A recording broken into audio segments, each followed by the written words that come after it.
"You're cut off," my dad warned. But I knew his darkest secret. Before I tell you my whole story, let me know in the comments what part of the world you're listening to me from. My name is Rebecca Chen. I'm 34 years old, and I work as an investment analyst at Goldman Sachs in Manhattan. For the past 12 years, I've been sending my father $2,000 every single month without fail or question. It was an automated transfer, a line item in my budget as non-negotiable as my own rent. He raised me as a single parent after my mother died when I was just 8 years old, and I felt I owed him everything. The narrative of his sacrifice was the bedrock of my life. Every success I achieved was, in my mind, a brick laid on the foundation he built. My entire adult life revolved around making sure he was comfortable in his retirement, paying for his medications and groceries, and ensuring he never felt the sting of financial worry again. But lately, something felt different about our phone calls, a subtle dissonance that made my stomach twist with unease and suspicion. Dad had been acting strange for months, dodging my questions about his health and finances with vague, evasive answers. He used to paint vivid pictures of his quiet life, the garden he was tending, the friends he met for coffee. Now, his descriptions were hollow. When I asked how his doctor's appointment went, he'd say, "Oh, the usual. They just want more tests." He used to thank me profusely for the money transfers, his voice thick with emotion. But now he just grunted acknowledgments like he was entitled to them. When I suggested visiting him last month, he quickly changed the subject and said he was too busy with projects. I started noticing luxury purchases in the background of our video calls. A gleaming new espresso machine, a bottle of Macallan 25-year-old whiskey, a silk shirt he wore with a casual air that felt utterly foreign. These weren't things a retired mechanic on a fixed income should be able to afford. Even with my monthly contributions, something was definitely wrong, and I was determined to find out what my father was hiding from me behind his nervous smiles and hollow words. Last Tuesday, after another clipped and unsatisfying phone call, I decided to act. I logged off work early, told my boss it was a family emergency, a statement that felt more true with every passing mile, and drove to his house in Newark unannounced. The 90-minute drive was a torment of conflicting emotions. I pictured finding him ill, hiding a serious diagnosis to spare me worry. A part of me prayed for a simple, forgivable explanation, but another, more cynical part, honed by years of analyzing deceptive financial reports, prepared for the worst. What I discovered in his garage would change everything between us forever, shattering the image I had of the man who raised me. Hidden behind old car parts and covered with a dusty tarp was not a secret illness, but a professional-grade poker table, several stacks of casino chips, and a ledger book filled with names and figures that made my blood run cold with realization and betrayal. The monthly payments I'd been sacrificing my own savings for weren't going toward his living expenses like I'd believed for years. My father had been using my hard-earned money to fund something dark and illegal, something that could destroy both our lives. I stood there in the dusty silence, the smell of stale cigars and cheap whiskey hanging in the air, realizing that the man I'd been supporting was not the person I thought I knew at all. Growing up, I idolized my father and believed every story he told me about struggling to make ends meet after Mom died. He worked long hours at the auto shop, came home with grease under his fingernails and exhaustion etched on his face, and I promised myself I'd take care of him when I grew up. He'd often tell me, "Everything I do, Becca, is for you, so you don't have to struggle like me." That phrase became my mantra. Throughout college, I worked 3 jobs, waitressing, tutoring, and stocking library shelves, to pay my own tuition so he wouldn't have to sacrifice his retirement savings. When I landed my first analyst position, the very first thing I did was set up that automatic monthly transfer to his account. I never questioned where the money went because I trusted him completely, believing his stories about rising medical costs, soaring property taxes, and the general pinch of inflation. Every bonus I received, every raise I earned, I increased his monthly allowance because I wanted him to live like a king, a reward for his years of supposed hardship. But the man I'd been supporting was living a double life that would have horrified my younger, more naive self completely. While I was skipping vacations with friends, justifying my tiny apartment as a smart financial choice, and driving a 10-year-old Honda to afford his payments, he was using my money for illegal gambling. The garage I'd discovered was his personal casino, complete with underground poker games and sports betting operations that ran 3 nights a week. He'd been taking my sacrifices, my canceled trips to Europe, my delayed plans to buy my own home, and turning them into profit through illegal bookmaking, risking everything I'd worked for on dangerous ventures. The expensive items I'd noticed weren't gifts or smart purchases.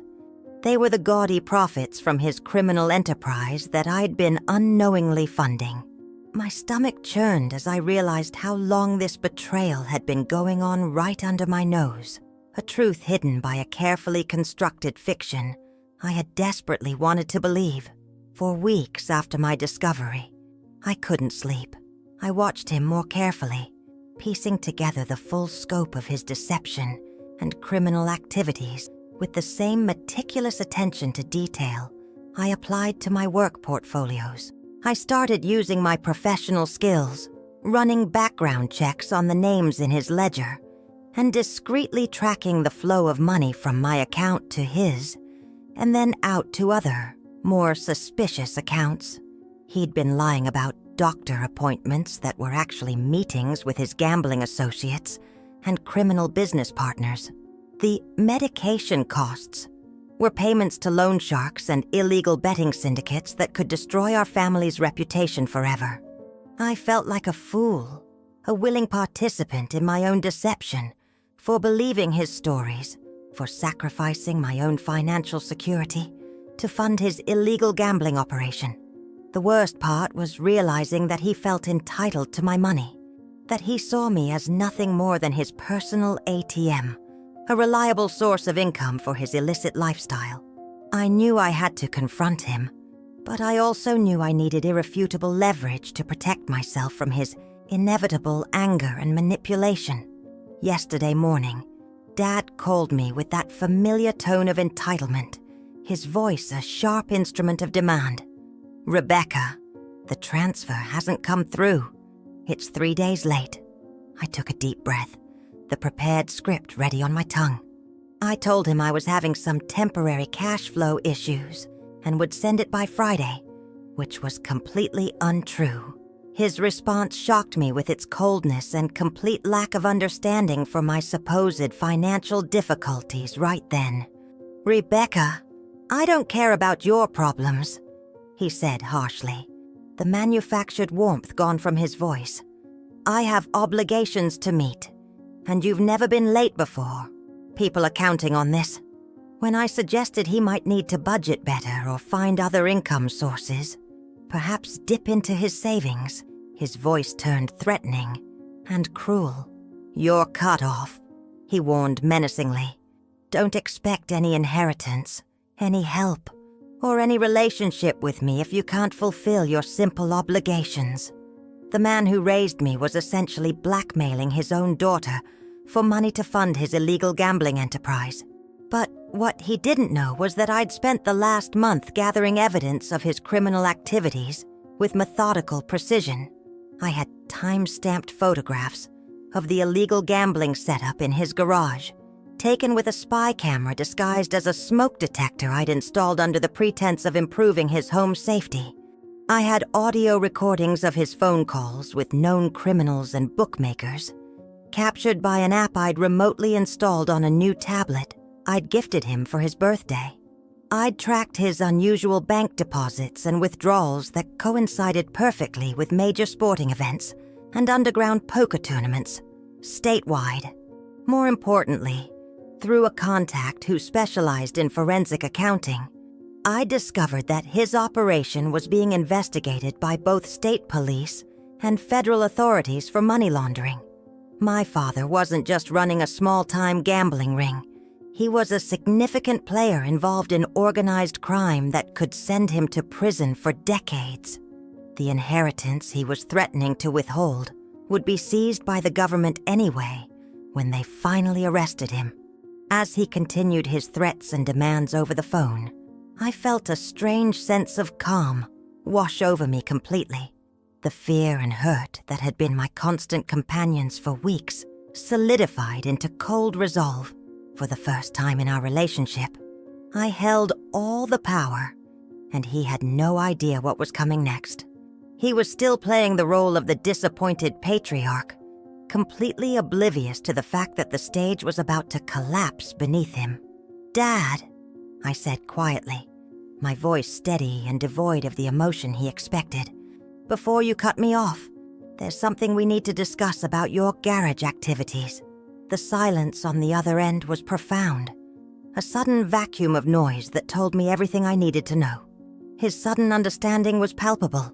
I wasn't his naive little girl anymore, and I certainly wasn't going to be his unwilling partner in crime through ignorance.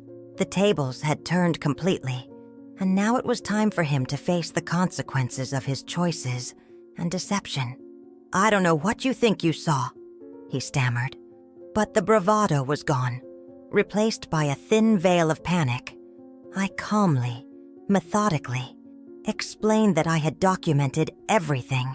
I didn't raise my voice. I spoke like I was presenting a financial report. "On the 15th of last month, you hosted a poker game with 7 other men, including Frank Costello, a known associate of the Marino family. The buy-in was $5,000. I have it on tape." His breathing became heavy and labored as I described the evidence I'd collected over the past month with careful precision. "You can't prove anything," he said weakly, a desperate bluff from a man with a losing hand. "That's not true, Dad. And the state police and the FBI are already building their own case," I replied, letting the information land with its full weight. I told him about the federal investigation that was already underway, information I'd obtained through my connections in the financial sector. His criminal empire was about to collapse, and my monthly payments had been the scaffolding holding it up for years without my knowledge. "What do you want?" he asked, his earlier arrogance completely replaced by fear and desperate pleading for my silence. It was the question of a cornered animal. "I want you to stop," I said, the words feeling inadequate for the scale of his betrayal. "I want you to immediately cease all illegal activities and turn yourself into the authorities before they break down your door." More importantly, I wanted him to understand that our financial relationship was permanently over, regardless of his threats or manipulation tactics. "But I raised you," he protested weakly, his voice cracking. "You owe me for everything I sacrificed after your mother died, all those years working 2 jobs. I reminded him that I'd already repaid any perceived debt through 12 years of monthly payments that totaled nearly $300,000. The money I'd given him out of love and gratitude had been perverted into something criminal and shameful that dishonored Mom's memory. Mom would be horrified to know her memory was being used to justify this," I said, the words tasting like acid. My phone started buzzing with notifications, news alerts about a series of raids across New Jersey targeting illegal betting rings. His associates, likely tipped off or seeing the writing on the wall, were probably calling him in a panic. He was frantically trying to control a situation that was spiraling beyond his ability to manage or contain any longer. "Rebecca, please," he begged, the sound truly pathetic. "Gukf, if you turn me in, I'll go to prison, and you'll lose your father forever."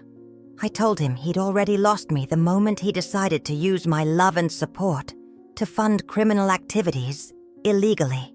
The father I thought I knew had never really existed. He was just a character in a long con, a criminal who'd manipulated his own daughter for profit. As I hung up the phone, I felt a weight lifting from my shoulders that I hadn't realized was there, replaced by the hollow ache of a necessary amputation. Within 2 weeks, the federal agents arrested my father and seized all assets connected to his illegal gambling operation entirely. I saw it on the local news. Images of my childhood home cordoned off with yellow tape. Federal agents carrying out boxes of evidence that represented years of my misplaced sacrifice. His house, his cars, his bank accounts. Everything was confiscated as evidence in the ongoing criminal investigation against him. The man who'd threatened to cut me off and disinherit me had nothing left to give anyone, including himself. I was called to give a statement, and later, to testify. Seeing him in the courtroom, aged and shrunken in an orange jumpsuit, was surreal. He tried to catch my eye, a desperate, pleading look on his face, but I focused on the prosecutor, delivering my testimony in a clear, steady voice. I testified truthfully about the money I'd unknowingly contributed, and the prosecutors assured me I wouldn't face charges since I'd been deceived. My father received a 5-year prison sentence for money laundering, illegal gambling, and racketeering charges that carried serious federal penalties. He'd lost everything through his own greed and criminal choices, not through my supposed disloyalty as he'd tried to claim. The hardest part wasn't losing my father to prison. It was grieving the father I thought I'd had all along. I realized that the man I'd been supporting and loving had been using me from the very beginning of our adult relationship. My monthly sacrifices hadn't been going to a struggling retiree, trying to make ends meet as he'd claimed for years. Instead, they'd been funding a criminal enterprise that put both our lives at risk. I started therapy to process the complex layers of betrayal and manipulation I'd endured for over a decade. My therapist called it grieving a ghost, mourning the loss of a person who had never truly existed outside of my own mind. During one session, I cried for hours, not for the man in prison, but for the 8-year-old girl who lost her mother and then spent the next 26 years trying to earn the love of a phantom. Slowly, I began to rebuild my financial security and emotional well-being without that crushing burden. I took my first real vacation, a trip to Italy I'd put off for a decade, and bought a new car without checking for the cheapest option. These weren't just purchases, they were declarations of independence. Today, I have a healthy savings account for the first time in 12 years, and I've learned to set firm, unshakable boundaries with people. My father writes letters from prison, scrawled on lined paper. They are a mix of half-hearted apologies, blame, and requests for money for commissary, and phone calls. A little something would really help your old man, one read. I read the first 2, then stopped. I don't respond to them anymore. They are artifacts from a life that is no longer mine.